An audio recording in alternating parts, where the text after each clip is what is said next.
Hola, ¿qué tal amigos de Historias de Terror? Les comento, viví hace muchos años en Nuevo Laredo, Tamaulipas. Yo era practicante de box y sin presumir, la verdad tenía demasiado talento, pero recuerdo que en el gimnasio donde estaba había personas que iban a ver a los muchachos pelear.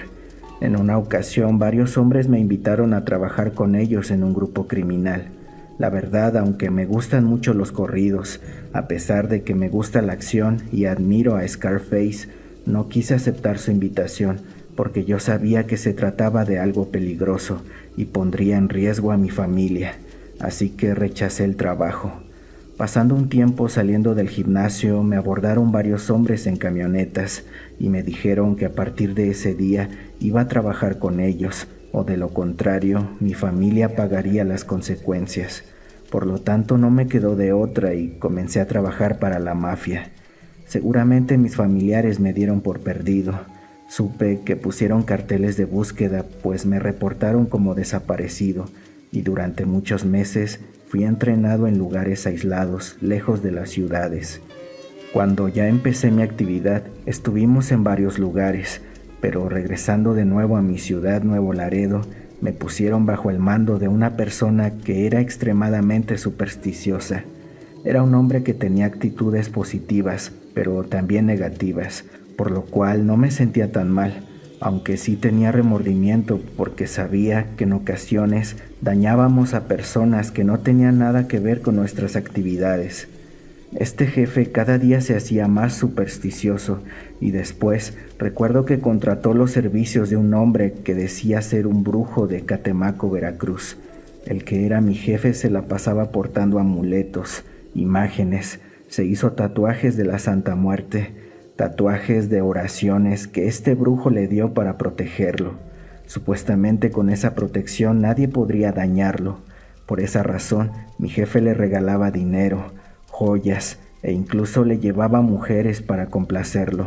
En pocas palabras, lo tenía como rey. Cierto día no supimos cómo, pero nuestro jefe apareció sin vida. Fue asesinado. Nunca supimos realmente quién fue, porque dentro del mismo grupo existían envidias y traiciones. Aparte de que había personas que estaban fragmentando la organización, y los que quedaron después de él como los nuevos jefes recibieron quejas de la familia de este, ya que el brujo los engañó, a lo que por atención a estas personas se dio la orden de capturarlo, y ya se imaginarán qué ordenaron hacer con él. Desde el momento en que recibimos la orden, comenzamos a planear el operativo para levantarlo. Extrañamente, al llegar a su domicilio, el hombre se encontraba fuera de su casa esperándonos. Cuando todos bajamos, normalmente subíamos a las personas de una forma violenta, pero cuando llegamos, prácticamente nadie fue agresivo con él, porque nos sentimos de cierta manera incómodos. Recuerdo que íbamos en 2 camionetas, y en el carro que yo manejaba iba otro compañero, y traíamos un carro grande, así que la orden era subirlo a la cajuela. Entonces cuando llegamos, el hombre dijo: «Ya sé que vienen por mí, pero eso no me preocupa, porque sé que no me pueden hacer nada». A lo que realmente nadie hizo nada, y él solo se dirigió a la camioneta y después al carro. Nosotros le abrimos la cajuela y este se subió. Mi compañero era un adicto a las drogas, y cuando iba subiendo, recuerdo que le dio un golpe a aquel señor con el arma. El brujo lo miró con unos ojos llenos de odio, sin embargo no le dijo nada. Luego de eso nos dirigimos a las orillas de la ciudad hacia una laguna, donde normalmente arrojábamos nuestros trabajos. Recuerdo que teníamos que pasar por una brecha de aproximadamente unos 500 metros, pero al llegar al área, las camionetas comenzaron a fallar. Al entrar a la brecha, la primera camioneta se apagó y ya no quiso prender ni nada. Entonces la siguiente camioneta se orilló para ver qué tenía, y en ese instante cayó a un pozo y se le rompió el eje delantero. Así que nos dieron la orden a mi compañero y a mí de ir a la laguna para terminar el trabajo. Cuando eso pasó, manejamos hacia la orilla de aquella laguna, y cuando nos disponíamos a realizar el encargo, al abrir la cajuela del portaequipaje, saltó un ave demasiado grande. Era la mezcla entre una especie de guajolote con algo parecido a un buitre. desprendía un olor horrible. Aquel animal era tan grande, similar al tamaño de una persona mediana. Entonces brincó, y al momento de hacerlo, notamos que el brujo ya no estaba en el carro. Cuando vimos cómo brincó, nos quedamos petrificados, ya que observamos cómo ese pájaro se posó en unas rocas donde ya lo estaban esperando muchas aves más. No supimos qué hacer. Fue ahí que mi compañero sacó su arma y estuvo a punto de dispararles. Sin embargo, justo en ese momento se empezó a escuchar una balacera a lo lejos. Nuestros compañeros se estaban enfrentando a las Fuerzas Armadas. La verdad, yo ya me encontraba muy confundido, pues fue una mezcla entre el miedo de las balas y el terror de ese animal que salió volando del auto. Sinceramente, ni supe qué pasó con mi compañero, pero yo corrí sin voltear atrás, con dirección a donde veía algunas casas. Estuve corriendo entre el monte por unos 10 minutos, hasta que miré las primeras casas cerca. Recuerdo que llegué a la esquina donde estaba una tienda, y un señor mayor iba saliendo montado en una bicicleta, llevando los productos que acababa de comprar. No me siento orgulloso de lo que hice, pues mi reacción fue empujarlo para quitarle la bicicleta. El pobre señor cayó al suelo y yo logré quitarle su bicicleta, así que pedalé lo más rápido que pude para alejarme de ahí. La balacera se seguía escuchando y recuerdo agarrar la salida de esa colonia y ver cómo en el camino iban llegando unidades del ejército y cómo hasta un helicóptero del ejército se acercaba. Poco a poco me fui quitando el equipo táctico. Tiré todo por el camino sin dejar de pedalear. Yo sabía que mi casa no estaba nada cerca. Sin embargo, no sé cómo, pero hice menos de 10 minutos en llegar a mi casa. Aún recuerdo la expresión de mi mamá al abrir la puerta. Cuando entré, vi que tenían altares pidiéndole a San Charbel mi regreso. Todos me abrazaron sorprendidos. Yo solo les dije que teníamos que irnos cuanto antes. Al ver mi desesperación, todos empezaron a moverse muy rápido, tomando lo que pudieron. Luego nos subimos a su carro. Nada nos importó. Dejamos atrás la casa y todas nuestras pertenencias. Aún recuerdo cómo en la carretera se alcanzaba a escuchar el helicóptero del ejército y vehículos de emergencia.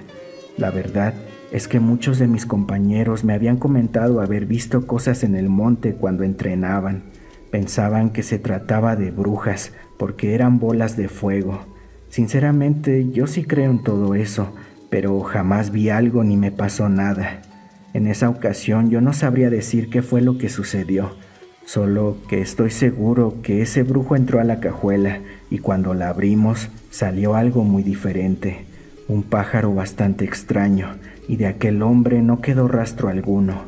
Ahora vivo demasiado lejos de las personas que fueron mis patrones. Hace aproximadamente 3 años fui a la ciudad de Nuevo Laredo a recoger unos papeles importantes y me enteré de que los que eran mis jefes, los que los suplieron y los que siguieron después de ellos ya no están. Realmente ya no queda nadie de ese tiempo. Por ello me animé a platicar esta historia, aunque no pienso regresar jamás a ese lugar.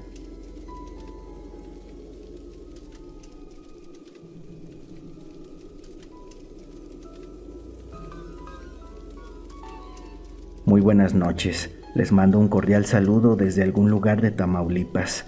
Vi algunas historias de sicarios que han compartido. Por tanto, me animo a contarles esta historia que me pasó a mí. Esto pasó hace varios años, mucho antes de que empezara la guerra entre la delincuencia, alrededor de los años 2000. Aproximadamente en aquellos tiempos yo pertenecía a un grupo que controlaba un área desde Coahuila hasta Matamoros. En realidad no había guerra con nadie, uno que otro problemilla interno y pues cosas normales que ya no se ven ahora. Prácticamente las carreteras eran muy tranquilas, no teníamos ningún problema, a diferencia de los retenes militares, que esos sí eran demasiado estrictos. Más allá no teníamos problema con nadie.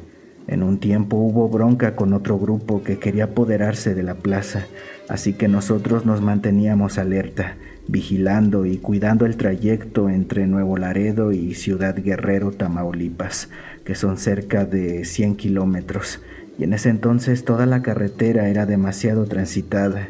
Cierto día, escuchamos que el grupo rival intentaría enviar algo de Nuevo Laredo hacia otra parte de la frontera, así que nos mantuvimos vigilando constantemente el área.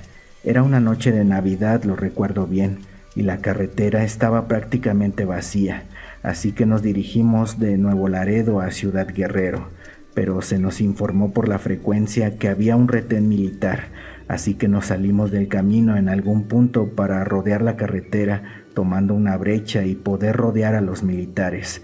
Teníamos halcones a lo largo del trayecto que nos informaban la ubicación de los elementos de seguridad.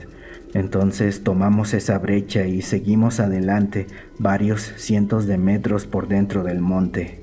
Había personas que nos pasaban información en los caminos, así que nos adentramos en el monte a eso de la 1 de la madrugada. Llegando a cierto punto, nos informaron que otro vehículo también se había internado en la brecha desde la carretera.